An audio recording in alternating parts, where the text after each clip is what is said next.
Hello everyone, स्वागत है आप सबका आपके अपने ब्यूटीफुल से चैनल ब्लैक पेन सॉल्यूशन पर। और जिन बच्चों ने हमारे चैनल को अभी तक शेयर या सब्सक्राइब नहीं किया है तो सबसे पहले हमारे चैनल को शेयर और सब्सक्राइब कर दो, ठीक है। तो अपन क्या पढ़ रहे थे, अपना चैप्टर चल रहा था सॉल्यूशन और उसी को अपन कंटिन्यू रखते हुए आज अपन टॉपिक ले रहे हैं वाष्प दाब, ठीक है गाइस। तो आज का अपना टॉपिक रहेगा वाष्प दाब, जिसको कहते हैं वेपर प्रेशर, और इसको शो करते हैं कैपिटल वी और पी से, ठीक है। वेपर प्रेशर, तो एक्चुअल में आपका वेपर प्रेशर क्या होता है, तो किसी निश्चित ताप पर द्रव की सतह पर वाष्प के द्वारा लगने वाला जो दाब होता है उसी को अपन यहाँ क्या कहते हैं, वाष्प दाब कहते हैं, ठीक है। तो इसको लैंग्वेज में कैसे लिखेंगे, किसी निश्चित ताप पर किसी बंद पात्र में साम्यावस्था पर द्रव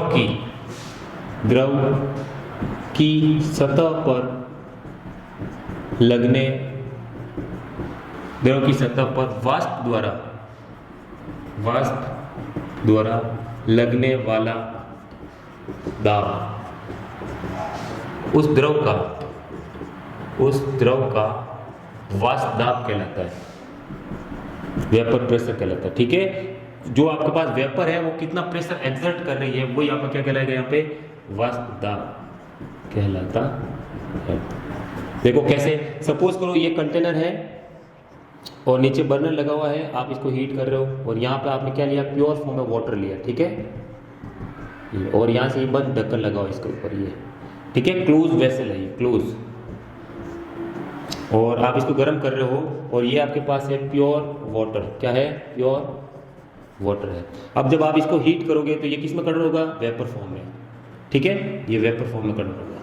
अब जब थोड़ी देर टाइम बाद आप देखोगे तो यहाँ पे वेपर फुल बढ़ जाएगी, यहाँ पे वेपर, जब यहाँ पे वेपर बहुत ज़्यादा हो जाएगी तो वेपर वापस क्या होगी, यहाँ से इसके सतह पर, ढक्कन की सतह पर जाएगी और वहाँ पे आपस में ये वेपर क्या होगी, कंडेंस होगी, मतलब ठंडी होगी और वापस किस में कन्वर्ट होगी, लिक्विड में कन्वर्ट होगी। और लिक्विड जो है वो बूंदों के रूप में, यानी कि ड्रॉप के रूप में, ड्रॉपलेट के फॉर्म में कहाँ पाएगा, इस पानी के अंदर वापस मिलता रहेगा, ठीक है। तो जितना आपके पास वाटर बन रहा है उतनी आपके पास यहाँ पे क्या बनेगी, वेपर बनेगी, ठीक है। मतलब वाटर किस में कन्वर्ट हो रहा है, वेपर, और वही वेपर वापस किस में कन्वर्ट होने लग जाए, वाटर के अंदर कन्वर्ट होने लग जाए तो समझ लेना आपका साम्य अवस्था आ चुकी है, ठीक है। यहाँ पे गतिक साम्य अवस्था आ चुकी है और उसी साम्य अवस्था पर इस द्रव की सतह पर वाष्प के द्वारा जो लगने वाला बल होता है, यानी कि दाब जो होता है, उसी को अपन क्या कहते हैं, यहाँ पे प्रेशर कहते हैं। और P इक्वल क्या हो जाएगा, F/A, मतलब पर यूनिट एरिया पर लगने वाला जो फोर्स होता है उसी को अपन यहाँ क्या कहेंगे, प्रेशर कहेंगे, वाष्प दाब कहेंगे, ठीक है। अब देखो आगे तो क्या होगा, आगे देखो अपन पढ़ेंगे आगे राउल्स का नियम, क्या पढ़ेंगे, राउले का नियम या राउल्स लोग जिसे कहते हैं, राउल का नियम। अब इस नियम के अकॉर्डिंग क्या होता है, आपके पास कोई सपोज करो द्विअंगी विलयन है, कैसा है, द्विअंगी विलयन है, ठीक है। तो द्विअंगी मतलब जिसमें विलय प्लस विलायक आपका जो रहता है, विलय प्लस विलायक, ये दोनों मिलकर क्या बना रहा है, यहाँ पे विलयन बना रहा है, ठीक है। इसको मैं मान लेता हूँ A घटक, इसको मान लेता हूँ B घटक, और ये आपके पास है वाष्पशील द्रव, क्या है, वाष्पशील द्रव, और ये भी आपके पास क्या होगा, वाष्पशील द्रव, ठीक है। तो राउल का नियम होता है कि दो वाष्पशील द्रवों को जब आपस में मिला के क्या बनाया जाता है, द्विअंगी विलयन बनाया जाता है। तो एक घटक द्वारा, यहाँ पे आपने सॉल्यूशन लिया A और यहाँ पे सपोज लिया B, सपोज करो इसको ये मान लेते हैं, और यहाँ पे आपने क्या लिया B, ठीक है। और यहाँ पे ये क्लोज वेसल है, ये भी आपके पास क्लोज है, ठीक है। जब इसका प्रेशर अपन करेंगे तो PA0 होगा शुद्ध अवस्था में, क्योंकि ये इसके साथ कुछ मिक्स नहीं है तो उसको अपन क्या मानेंगे, शुद्ध अवस्था में इसका वेपर प्रेशर जो होगा, ठीक है, वो वाला वेपर प्रेशर मैंने क्या लिया, P0A, और यहाँ पे B घटक के द्वारा द्रव की सतह पर लगने वाला, ठीक है, प्रेशर क्या हो जाएगा, P0B हो जाएगा। अब जब दोनों को मैं मिक्स करके एक नया सॉल्यूशन बनाता हूँ, दोनों को, अभी ये प्योर फॉर्म है, ये भी प्योर फॉर्म है, दोनों को मिक्स कर दिया तो क्या हो गया, ये आपके पास विलयन बन गया, क्या बन गया, ये विलयन बन गया, ठीक है। ये देखो, इसको मैंने A को क्या माना, यहाँ पे विलय मान सकते हो आप, कम मात्रा में विलय, और इसको ले लिया मैंने सपोज करो विलायक, ठीक है। और दोनों को मिला के क्या बन गया, अपना विलयन बन गया, ठीक है। अब यहाँ पे क्लोज है तो उस समय ये आपका पास रहा विलियन, ठीक है। अब यहाँ पे ए घटक के द्वारा प्रेशर लग रहा है और बी घटक के द्वारा भी प्रेशर लग रहा है, किसके ऊपर? इस द्रव की सतह पर लग रहा है। तो आपका जो पी टोटल होगा वो किसके बराबर होगा? P A plus P B के बराबर होगा। और यहाँ से आपका जो पी ए है वो किसके बराबर प्रोपोर्शनल होगा? एक्स ए के। ठीक है, ये कौन कहता है? राउल्स कहता है। तो राउल्स का नियम क्या कहता है कि किसी विलियन में उपस्थित घटकों का आंशिक वास्तव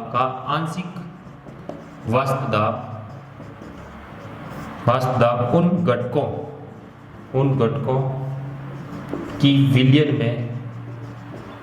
में मोल अंश मतलब मोल फ्रैक्शन, मोल अंश के समानुपाती होता है। मतलब एक घटक का जो आपके पास आंशिक वाष्प दाब होगा वो किसके होगा? एक घटक के मोल फ्रैक्शन के समानुपाती होगा। तो यहां से अगर अपन निकालें पी ए इक्वल टू, तो यहाँ आ जाएगा पी नॉट ए और यहाँ पर आ जाएगा एक्स ए। तो पी नॉट ए क्या है? शुद्ध अवस्था में घटक ए का वाष्प दाब है। ठीक है, घटक ए का वाष्प दाब। जबकि यहाँ पे बी क्या है? शुद्ध अवस्था में घटक बी का वाष्प दाब। ठीक है, तो ये चीज आप दिमाग में रखें। ठीक है, ये देखो, तो यहां से ये आ गया इक्वेशन नंबर, इसको अपन दे देते हैं 1। और इसी प्रकार घटक बी का जो वाष्प दाब होगा वो उसी की मोल फ्रैक्शन एक्स बी के क्या होगा? प्रोपोर्शनल होगा। और यहाँ से X P B equal to क्या हो जाएगा?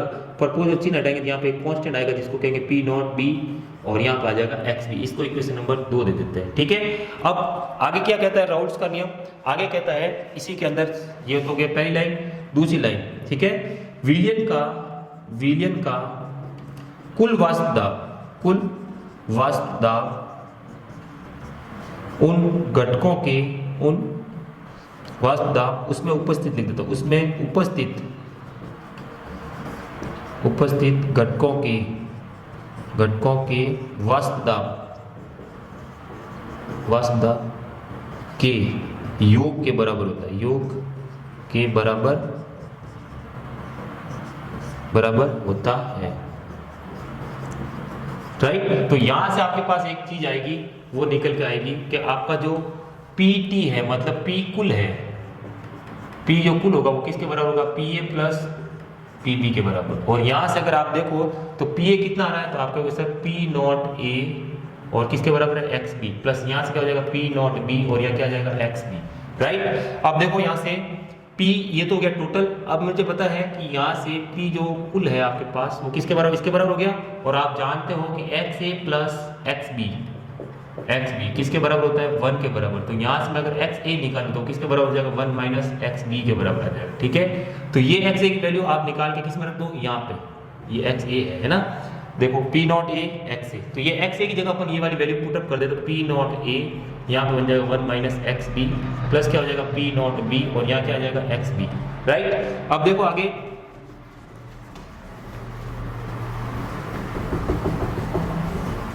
अब मान लेता हूं मैं कि शुद्ध अवस्था में इसका वाष्प दाब P नॉट B जो है वो P नॉट A से क्या है? ज्यादा है। मान लेता हूं कि शुद्ध अवस्था में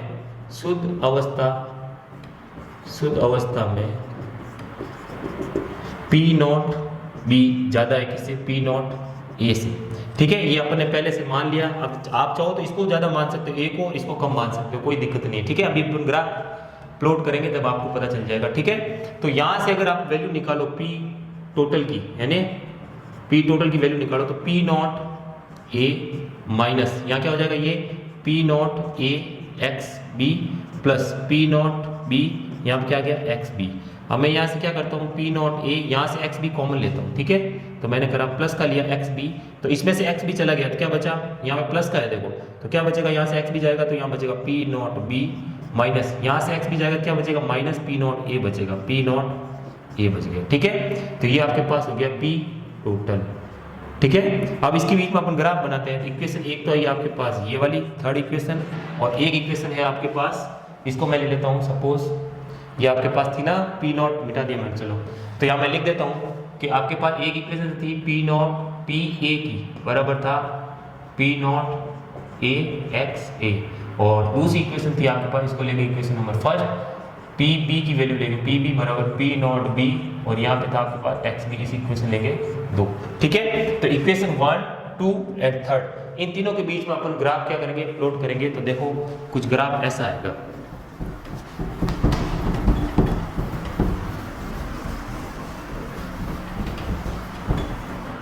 सपोज करो ये मेरे पास है वाई एक्सिस, और ये वाला ले लिया मैंने एक्स एक्सिस। क्या ले लिया यहाँ पे, एक्स एक्सिस, ये वाई हो गया, और यहाँ पे मैं ले रहा हूँ वाष्प दाब। क्या लेते हैं यहाँ पे, वाष्प दाब, और यहाँ पे ले रहा हूँ मोल फ्रैक्शन। क्या ले रहा हूँ, मोल अंश, मूल अंश, जिसको अपन शो करते हैं एक्स के द्वारा। ठीक है, सपोज करो ये वाला जो पॉइंट है, ये वाला पॉइंट, इस पर आपका क्या है,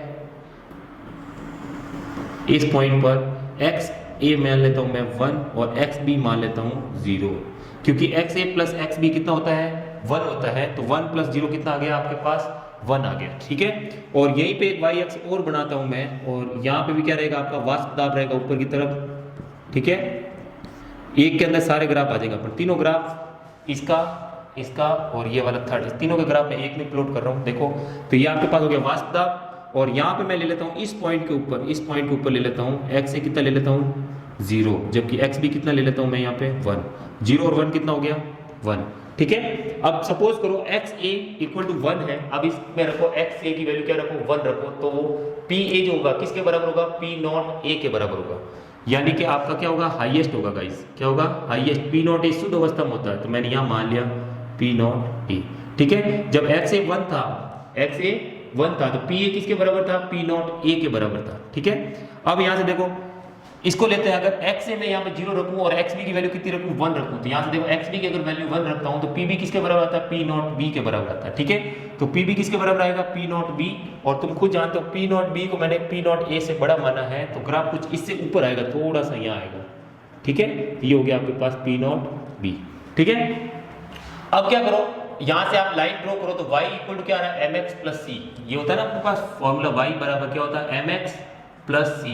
तो यहाँ पे आ रहा है पी ए, और यहाँ पे आ रहा है पी नॉट ए, और यहाँ पे क्या आ रहा है, एक्स ए आ रहा है। ठीक है, अब यहाँ से जब आपके पास एक्स ए बढ़ता रहेगा, यहाँ से एक्स ए क्या हो रहा है आपका, घट रहा है। देखो एक्स ए क्या हो रहा है 1, और यहाँ पे कितना है 0, तो इसका मतलब एक्स ए क्या हो रहा है, घट रहा है। तो पहले वो स्टार्टिंग में पी नॉट ए था, तो धीरे धीरे घटता घटता कितना हो जाएगा, यहाँ पे आते आते आते आते यहाँ पे क्या होता है, 0 हो जाएगा। ठीक है, क्योंकि एक्स यहाँ पे कितना हो गया 0, और एक्स यहाँ पे 0 रखो, तो पी ए किसके बराबर हो गया, 0 के बराबर हो गया, तो ये आ गया आपके पास, और ये आपके पास हो गया पी ए ग्राफ। ठीक है, अब इसी प्रकार देखो यहाँ से एक्स भी कितना है 1, यहाँ पे एक्स भी कितना है 1।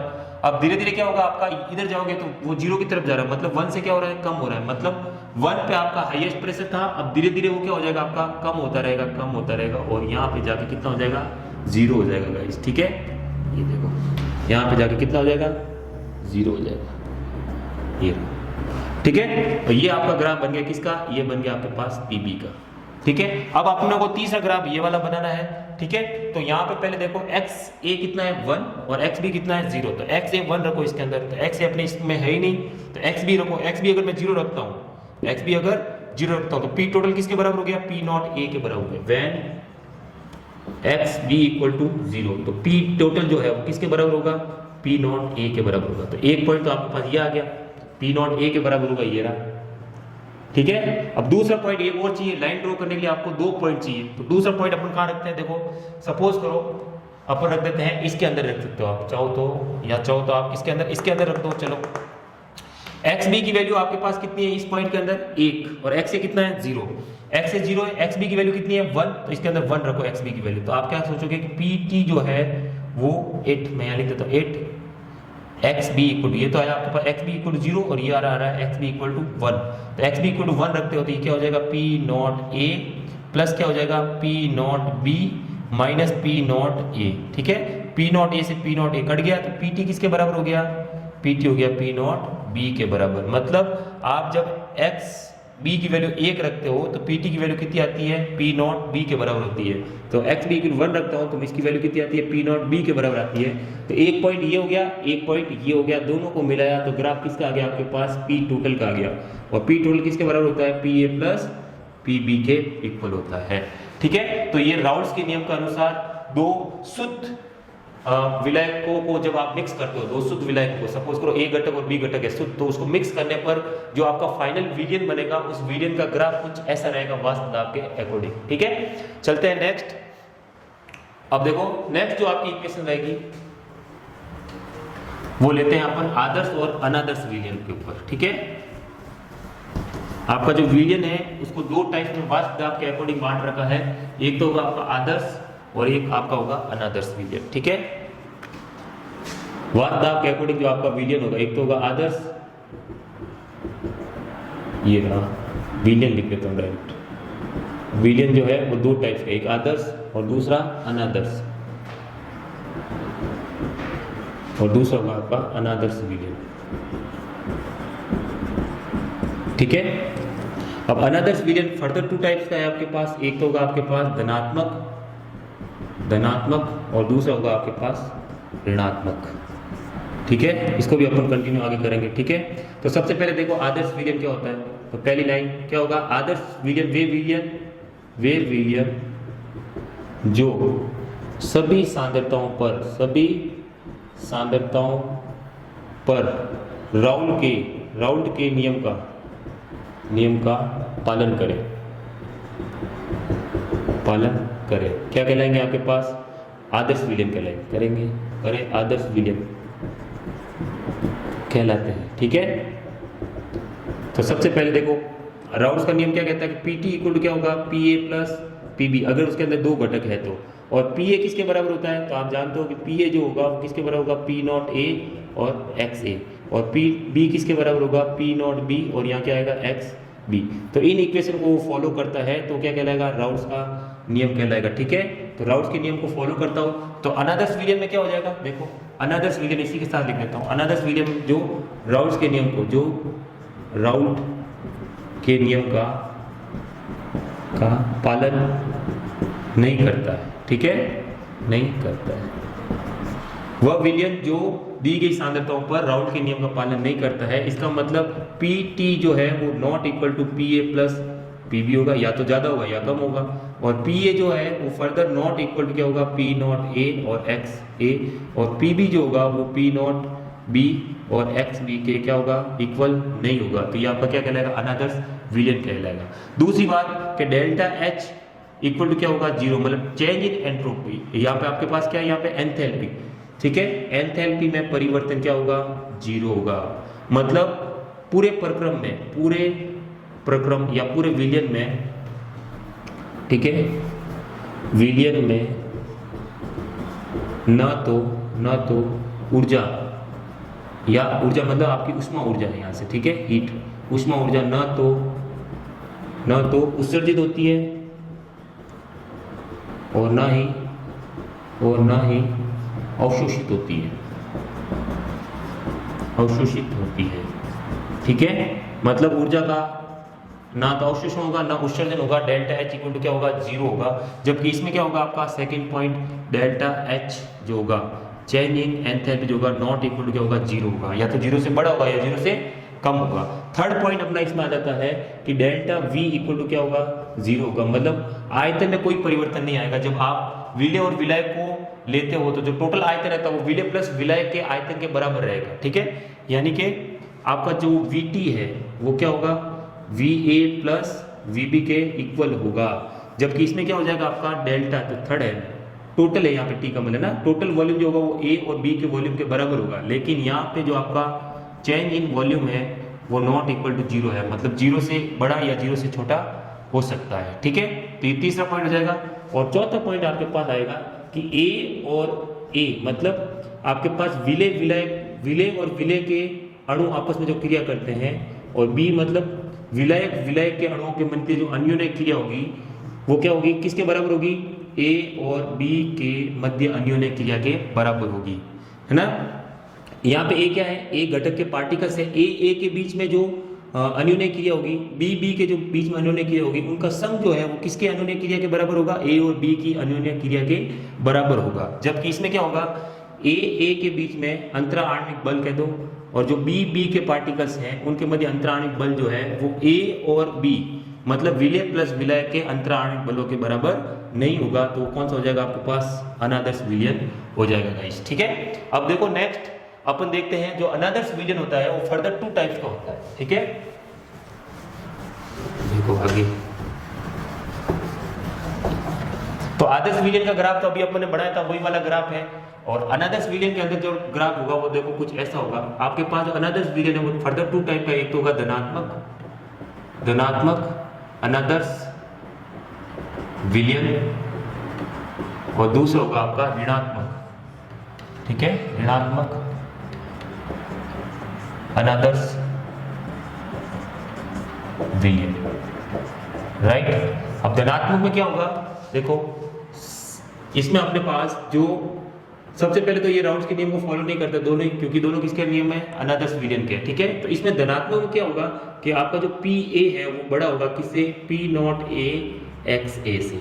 इसी प्रकार पी बी जो होगा वो पी नॉट बी, और यहाँ पे क्या आएगा एक्स बी। ठीक है, और यहाँ से जो पी टी होगा वो ज्यादा होगा किससे, P A plus P B से। ठीक है, तो पहली बात तो ये दिमाग में रखें। जबकि इसमें क्या होगा आपका पी ए जो है, पी ए लेस देन होगा P not A X A से। दूसरा पी बी जो होगा वो क्या होगा, लेस देन होगा पी नॉट बी, और यहाँ पर आ जाएगा आपका एक्स बी। और पी टी जो टोटल होगा वो भी किससे कम होगा, P A plus P B से। मतलब ये ऋणात्मक विचलन प्रदर्शित करेंगे। क्या प्रदर्शित करेंगे, ऋणात्मक विचलन। देखो अभी पता चल जाएगा, ऋणात्मक विचलन प्रदर्शित करते हैं, जबकि ये क्या करते हैं, धनात्मक विचलन, धनात्मक विचलन। अच्छा, तीसरा पॉइंट देखो इसके अंदर जो आपका डेल्टा एच है वो क्या होगा, ग्रेटर देन 0 होगा। जबकि इसमें तीसरा पॉइंट है डेल्टा एच मतलब चेंज इन एंथैल्पी, वो क्या होगी, लेस देन 0 होगी। चौथा पॉइंट इसके अंदर आएगा जो डेल्टा वी आपके पास है मतलब चेंज इन वॉल्यूम जो होगा वो ग्रेटर देन 0 होगा, मतलब 0 से ज्यादा होगा। जबकि इसके अंदर चौथा पॉइंट आएगा कि डेल्टा वी जो होता है वो लेस देन 0 होगा, मतलब 0 से कम होगा, मतलब आपका आयतन क्या होगा, घटेगा। जबकि इसमें आयतन क्या होगा, आपका बढ़ेगा। ठीक है, अब देखो पांचवा पॉइंट है कि ए के बीच में अन्योन्य क्रिया अंतराणविक बल या आकर्षण बल कह दो, बी के मध्य अंतराणविक बल या आकर्षण बल का मान ए व बी के मध्य अंतराणविक बल से क्या होगा, ज्यादा होगा। ठीक है, वो किसके अंदर होगा, धनात्मक में आएगा। जबकि इसके अंदर क्या होगा, ए के बीच में अंतराणविक बल और बी के मध्य अंतराणविक बल लेस देन होगा किससे, ए और बी के मध्य अंतराणविक बल से। मतलब आप कह सकते हो विलियन के अंदर जो आपके पास विलय और विलायक है दोनों के मध्य जो अन्योन्य क्रिया होगी उसमें जो आकर्षण बल होगा वो किससे ज्यादा होगा, ए से और बी से ज्यादा होगा। ठीक है, तो इसके एग्जांपल्स आप लिख सकते हो। एग्जांपल इसका देखो, कार्बन डाइसल्फाइड प्लस ले लेता हूं एसीटोन का विलयन, ये आपके पास किस में आएगा, धनात्मक में आएगा। जबकि ऋणात्मक में क्या आएगा, देखो इसके अंदर एग्जांपल देखो, ऋणात्मक में फिनॉल प्लस मैंने ले लिया एसीटोन, क्या लिया, फिनॉल प्लस एसीटोन। या आप ले सकते हो फिनॉल प्लस मैं ले लेता हूँ यहाँ पे एनिलीन ले लेता हूँ, क्या ले लेता हूँ, एनिलीन। ये आपको याद करना पड़ेगा गाइस, आपके एनसीईआरटी बुक के अंदर ये डाटा गिवन है। ठीक है, तो ये पहला एग्जांपल। दूसरा ले लेता हूँ मैं आपका फिनॉल तो ले लिया, फिनॉल प्लस एनिलीन हो गया। और दूसरा मैं ले लेता हूँ एसीटोन प्लस मैं ले लेता हूँ क्लोरोफॉर्म, क्या ले लेता हूँ, क्लोरोफॉर्म। ठीक है, तो आप खुद से देख सकते हो कि इसमें अन्योन्य क्रिया ज्यादा होगी। देखो हाइड्रोजन बॉन्डिंग होगी इसके अंदर, कैसे है ये देखो, क्लोरोफॉर्म आपके पास क्या होता है, CH Cl और यहाँ पे Cl, और जबकि यहाँ पे एसीटोन क्या होगा आपके पास, C डबल बॉन्ड O, यहाँ पे CH3 और यहाँ पे क्या रहेगा CH3। इसके ऊपर आता है पार्शियल नेगेटिव और इसके ऊपर आ जाएगा पार्शियल पॉजिटिव। इसके ऊपर आता है देखो यहाँ पे 3 क्लोरीन ग्रुप लिखे हुए हैं, तो ये क्या करते हैं, इलेक्ट्रॉनों को खींचते हैं, जिस कारण यहाँ पे क्या आएगा पॉजिटिव, और ये फिर खींचेगा इस हाइड्रोजन से, तो हाइड्रोजन के ऊपर क्या आ जाएगा, पार्शियली पॉजिटिव चार्ज आ जाएगा। अब ये ऑक्सीजन क्या होता है, मोर इलेक्ट्रोनेगेटिव है, तो इस हाइड्रोजन को अपनी ओर अट्रैक्ट करता है, जिस कारण यहाँ पे हाइड्रोजन बॉन्ड की फॉर्म होती है। क्या फॉर्म होता है, यहाँ पे हाइड्रोजन बॉन्ड फॉर्म होता है, जिस कारण ए और बी मतलब ये ए और ये बी के मध्य क्या हो जाएगा, अंतराणविक आकर्षण बल बढ़ जाएगा, और वो आपका कैसा विचलन शो करेगा, ऋणात्मक विचलन प्रदर्शित करेगा गाइस। ठीक है, तो इसका मैं एक डायग्राम बना देता हूँ। इधर देखो धनात्मक का अलग से बनाता हूँ, ऋणात्मक का अलग से। ठीक है, तो देखो यहीं पे अपन बना देते हैं। धनात्मक विचलन होगा तो देखो सेम डायग्राम बनेगा, पिछली बार जब बनाया था अपने, सपोज करो यहाँ मिटा देता हूँ इसको। ठीक है,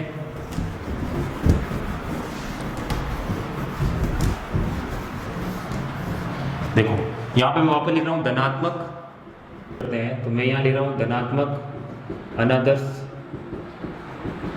विलयन और इधर मैं ले रहा हूँ ऋणात्मक अनदर्स विलियन। ठीक है, तो आपका जो ग्राफ रहेगा, सपोज करो इस अक्ष पे मैं ले लिया वाई एक्स और यहाँ ले लिया मैंने एक्स अक्ष। ठीक है, ये एक्स और ये वाई हो गया, और यहाँ पर अपन लेते हैं वास्त दाब। क्या लेते हैं? वास्त दाब। और यहाँ मैं ले लेता हूँ मोल फ्रैक्शन, मतलब मोल अंश। इसको डिनोट करते हैं अपन कैपिटल एक्स से। ठीक है, सपोज करो इस पॉइंट पे मैं ले रहा हूँ एक्स ए बराबर 1 और यहाँ पे ले रहा हूँ एक्स बी बराबर 0, मतलब एक्स ए प्लस एक्स बी कितना हो गया इस पॉइंट पे? तो आप कहोगे सर वो किसके बराबर आएगा? 1 के बराबर। यहाँ मैं ले लेता हूँ एक्स ए बराबर 0 और यहाँ पे एक्स बी ले लेता हूँ 1, और तो टोटल आप बताओ एक्स ए प्लस एक्स बी कितना रहेगा आपके पास? 1 रहेगा। ठीक है, अब यहाँ से देखो एक्स ए के मोलस कितने हैं? 0, तो उसका यहाँ पे प्रेशर भी कितना रहेगा? 0। देखो यहाँ पे पी ए तुम जानते हो किसके बराबर होता है? पी नॉट ए, और यहाँ पे एक्स ए के बराबर होता है। जब एक्स ए 0 होगा तो पी ए कितना हो गया? 0। जैसे जैसे एक्स ए बढ़ेगा तो आपका पी ए किसके बराबर होगा? पी नॉट ए की तरफ चला जाएगा ग्राफ। तो आइए जब आपका एक्स ए 1 होगा, यहाँ पे एक्स ए कितना रखूँ मैं? 1, तो पी ए किसके बराबर हो जाएगा? पी नॉट ए के बराबर हो जाएगा। तो ग्राफ ऐसा आपका कंटिन्यू बढ़ता रहेगा और यहाँ पे जाके हाईएस्ट हो जाएगा एक्स ए बराबर 1 पर, कितना आ जाएगा? पी नॉट ए के बराबर। ठीक है, इसी प्रकार देखो पी नॉट आपके पास पी बी जो है वो किसके बराबर होता है? पी नॉट बी और एक्स बी के बराबर। जब आप एक्स बी 1 रखो तो पी बी किसके बराबर आएगा? हाईएस्ट के बराबर आएगा, और वो किसका होगा? शुद्ध विलायक के बराबर। ठीक है, पी नॉट बी के बराबर उसका क्या रहेगा? आंशिक दाब रहेगा। ठीक है, अब जब आप क्या करोगे, यहाँ से 0 लो इसको, तो आपका पीबी कितना होगा? 0 होगा, और 0 से जब ये बढ़ता बढ़ता कहाँ चला गया? 1 की तरफ चला गया, तो हाईएस्ट आ गया आपका पास पी नॉट बी के बराबर आ गया। ये ऐसे चलेगा। ठीक है, अब आप जानते हो कि जो पी टोटल होता है वो किसके बराबर होता है? पी नॉट बी माइनस यहाँ पे एक्स बी, और यहाँ पे क्या रहता है? पी नॉट बी माइनस क्या रहता है? पी नॉट ए रहता है गाइस। ठीक है, अब यहाँ पे अगर एक्स बी आप कितना रख दो? 0 रख दो गाइस। एक्स बी कितना रख दूं मैं? 0। तो देखो 0 रखूंगा तो ये पूरा चला जाएगा, और वो किसके बराबर आएगा? पी नॉट ए के बराबर। यहाँ पे ए रहेगा आपका। एक्स बी कितना रख दूं? और यहाँ पे प्लस आएगा, है ना। एक्स बी अगर मैं यहाँ पे 0 रख दूं, ठीक है, एक्स बी कितना रख दूं? 0, तो आपका पी टी जो होगा वो किसके बराबर होगा? पी नॉट ए के बराबर होगा, मतलब इसके बराबर यहाँ पे। और अगर मैं एक्स बी यहाँ पे 1 रख दूं, तो यहाँ 1 रखूंगा तो मैं ये बच जाएगा, और ये वाला इससे कट जाएगा, तो पी टी किसके बराबर आ जाएगा? यहाँ देखो पी टी आपका जो है पी टी जो होगा x इक्वल टू एक्स ए बराबर में एक्स बी में बराबर कितना रखूँ? 1 रखूँ। ठीक है, तो पी टी किसके बराबर आ जाएगा? 1 रखूँगा तो यहाँ पे देखो पी नॉट ए प्लस यहाँ हो जाएगा P not B minus P not ए, इससे ये कट जाएगा, तो किसके बराबर आ जाएगा? वो पी नॉट बी के बराबर आएगा कि नहीं आएगा? अगर मैं 1 रखता हूँ तो देखो एक्स बी 1 यहाँ पे है, तो ये इसके बराबर आया। अगर मैं इसी में एक्स बी इक्वल क्या रख दूँ? 0 रख दूँ, तो पी टी किसके बराबर हो जाएगा? देखो एक्स बी 0 रखो तो पी टी किसके बराबर हो जाएगा? पी नॉट ए के बराबर हो जाएगा। तो पी नॉट ए के बराबर, पी नॉट ए वाला कौन सा? ये वाला। तो इस पॉइंट को अपन मिलाएंगे तो आपको ग्राफ कुछ ऐसा बनेगा। ठीक है, तो ये तो गया जब वो आदर्श विलयन हो। ठीक है, देखो इक्वल टू लगा हुआ है। अब मैं क्या कहता है इसके अंदर अपन क्या करते हैं? धनात्मक में पी नॉट ए क्या होता है? इससे बड़ा होता है, तो ये इससे बड़ा होगा तो बड़ा होगा, इसका मतलब ये वाले सब ग्राफ आप क्या करो? थोड़े से बढ़ाओ और इधर लगे घटा दो। ठीक है, इस पॉइंट पर ये देखो ये धनात्मक विचलन से फर्स्ट और जो आपका इनिशियल और एंडिंग पॉइंट जो है वो तो क्या रहेंगे? बराबर टाइम पे रहेंगे, और बाकी सब क्या हो जाएंगे? देखो ये तो सेम पॉइंट पे रहेगा, और बीच वाला पॉइंट क्या हो जाएगा? थोड़ा ऊपर हो जाएगा। ये देखो धनात्मक विचलन से ऊपर, ये देखो ये ऐसा कुछ ग्राफ बनेगा। ठीक है, तो इसके एग्जांपल है आपके पास कार्बन डाइसल्फाइड और एसीटोन का जो विलयन होगा वो ऐसा धनात्मक विचलन प्रदर्शित करेगा गाइस। ठीक है, अब ऋणात्मक में देखो ये ग्राफ तो सेम बना हुआ ही है हमारे पास, तो डायरेक्ट मैं बता देता हूँ आपको कैसे करेंगे अपन। ये देखो ऋणात्मक के अंदर ये वाला ग्राफ रहेगा। ठीक है, यहाँ पे आपका क्या रहेगा? पी नॉट बी, और यहाँ पे आपका रहेगा पी नॉट ए, और यहाँ पे आपका क्या है? वास्तव दाब है ये इस ग्राफ एक्स एक्स पे, और यहाँ पे आपका क्या है? मोल अंश। ये देखो मोल अंश, यहाँ पे आपका एक्स ए कितना है? 0, यहाँ पे एक्स बी कितना है? 1, और यहाँ पे एक्स ए आपका कितना है? 1, और एक्स बी कितना है? 0। ठीक है, ये देखो अब ये आपके पास ये हो गया पी टोटल का, ये हो गया आपके पास पी टोटल। देखो ये वाला जो ग्राफ है ना वो किसका है? पी ए का ग्राफ है, और ये वाला किसका है? पी बी का ग्राफ है, और ये वाला ग्राफ किसका है? पी टोटल का ग्राफ है, मतलब P A plus P B का ग्राफ है गाइस। ठीक है, अब यहाँ पे ऋणात्मक विचलन शो करेगा, तो यहाँ से ये देखो फर्स्ट और एंड को तो आप यही रखोगे, बाकी को नीचे की तरफ थोड़ा सा ये झुका के ऐसे, ये देखो ये वाला ग्राफ थोड़ा ये चल जाएगा। ठीक है, ये वाला ग्राफ थोड़ा नीचे की तरफ रहेगा, ये देखो। तो ये आपका क्या कहलाएगा? ऋणात्मक विचलन प्रदर्शित करेगा। और कौन कौन से सॉल्यूशन करेंगे? Phenol plus aniline, chloroform plus acetone. ठीक है गाइस, अब देखो आदर्श विलयन का मैं एग्जांपल दे देता हूँ आपको, थोड़ा याद रखना। आदर्श विलयन कि एग्जाम्पल्स देखो, मैंने एग्जाम्पल्स नहीं बताया तो वो देख लो थोड़ा। आदर्श विलयन में क्या आएगा आपके पास, देखो सबसे पहले एन हेक्सेन और एन हेप्टेन का सॉल्यूशन, हेप्टेन, इन दोनों का सॉल्यूशन जो होगा वो कैसा शो करेगा, आदर्श विलयन प्रदर्शित करेगा। मतलब इसके लिए डेल्टा V 0, डेल्टा H 0 और ए के मध्य अंतराणिक बल, बी के मध्य अंतराणिक बल, ए और बी के अंतराणिक आकर्षण बल के क्या होगा, बराबर होगा गाइस, ठीक है। और डेल्टा H इसमें क्या रहेगा, 0 रहेगा। तो ये एग्जांपल एक हो गया। दूसरा एग्जांपल देखो, सपोज करो ब्रोमोएथेन और इसके साथ ले लेता हूँ क्लोरोएथेन, इन दोनों का सॉल्यूशन या मिश्रण आप बोल सकते हो, ठीक है। तीसरा आप ले सकते हो, आप ले लो सपोज करो मैं ले लेता हूँ फिनॉल और किसका सॉल्यूशन ले लेता हूँ अपन, टोलुइन। देखो दोनों के स्ट्रक्चर थोड़ा सा, इसके मोलर मास लगभग क्या होता है, इक्वल होता है, थोड़ा सा फ्लक्चुएट होता है, ज़्यादा कम, ठीक है। तो लगभग जो इक्वल है, देखो फिनॉल की स्ट्रक्चर ये होती है, ठीक है, ये रहा फिनॉल और ये रहा तुम्हारे पास टोलुइन, ये देखो CH3। तो दोनों की जो अपने पास स्ट्रक्चर वो लगभग क्या है, इक्वल है, और मोलर मास इसका लगभग क्या रहता है, इक्वल रहता है। इसीलिए क्या कैसा शो करते हैं, आदर्श विलयन प्रदर्शित करते हैं, ठीक है गाइस। तो आज की क्लास में अपने इतना ही रखेंगे, बाकी चीज़ों को आप लर्न करें, अच्छे से पढ़ें, तो आई होप कि आज को सब चीज़ें समझ में आ जाएगी, ठीक है। तो मिलते हैं नेक्स्ट क्लास में। Thank you so much.